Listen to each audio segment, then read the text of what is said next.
નમસ્કાર મિત્રો, જો તમે પણ મા મોગલના સાચા ભક્ત હોય તો ચેનલને સબસ્ક્રાઇબ અને વિડીયોને એક લાઈક કરીને જરૂરથી જજો. ધન્યવાદ. આપણે બધા લોકો મંદિરોમાં દેવી દેવતાઓના દર્શન કરવા માટે જતા હોય છે. દર્શન કરીને ભક્તો તેમના જીવનમાં આવતા બધા જ દુઃખો દૂર કરતા હોય છે. ગુજરાતમાં મા મોગલના પણ ઘણા બધા મંદિરો આવેલા છે. મા મોગલ તેમના મંદિરોમાં આવતા ભક્તોના ક્યારે દુઃખી જોઈ શકતા નથી. તેથી મંદિરોમાં આવતા બધા જ ભક્તોના જીવનમાં મા મોગલ સુખ અને સમૃદ્ધિ ભરી દે છે. તાલુકાના કબરાવ મોગલધામ મધ્ય યોજાયેલા સમૂહ લગ્નમાં 51 નવપતિએ વિવાહ સંસ્કારના બંધનને બંધાયા હતા. દિયેસર સમૂહ લગ્ન મહાઉત્સવમાં મોગલધામના મહત્વ મોગલકુંડ બાપુએ આશીર્વાદ જણાવ્યું કે પોતે અંધશ્રદ્ધાના વિરોધી છે. નવયુગ લોકો શ્રદ્ધાળુઓને સ્વીકાર ના થતા દીકરીઓને શીખ આપતા જણાવ્યું કે પતિ પત્ની સહિત આખા પરિવારને પોતાના માનજો.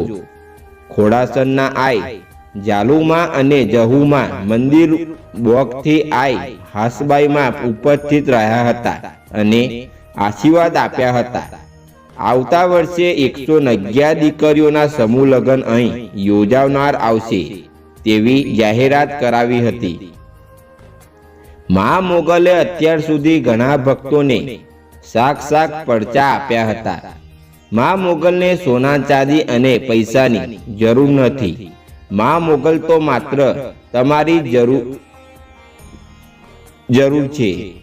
આજે આપણે એક તેવા જ મા મોગલના ધામ કબરાવ વિશે વાત કરીશું.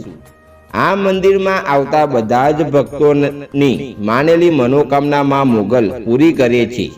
જેથી મંદિરોમાં આવતા બધા જ ભક્તોની આસ્થા મા મોગલ સાથે જોડાયેલી હોય છે.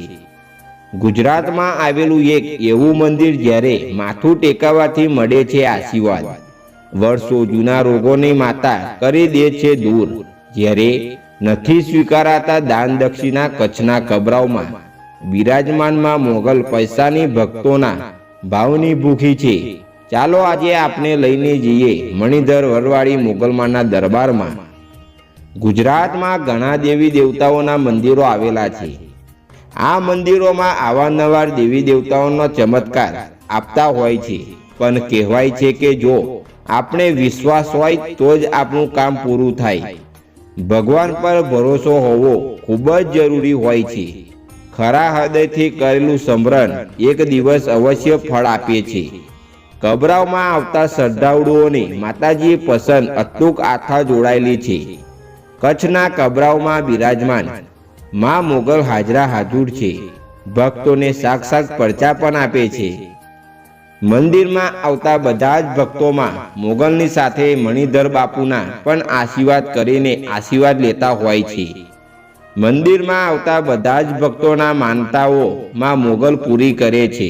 આજે આપણે એક એવી જ ઘટના વિશે વાત કરીશું. આ મંદિરમાં એક દંપતી તેમની દિયાગત દીકરીને લઈને મા મોગલના અને મણિધર બાપુના આશીર્વાદ લેવા માટે આવ્યા હતા.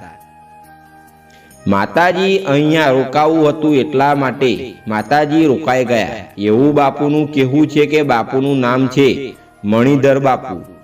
આ મંદિરમાં સેવા પૂજા કરે છે અને મંદિરનું ધ્યાન પણ રાખે છે અને બધી જ વ્યવસ્થા પણ સંભાળે છે.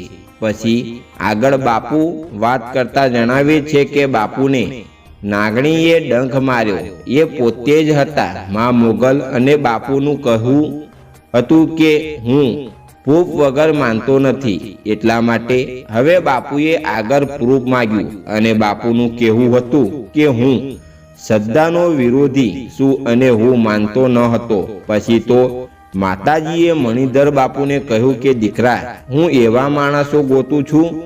તો બાપુ મણિધરે દિયાગત દીકરીને આશીર્વાદ આપીને તેમના માતા પિતાને કહ્યું હતું કે તમારે ક્યારેય યાત્રા કરવા માટે જવાની જરૂર નથી.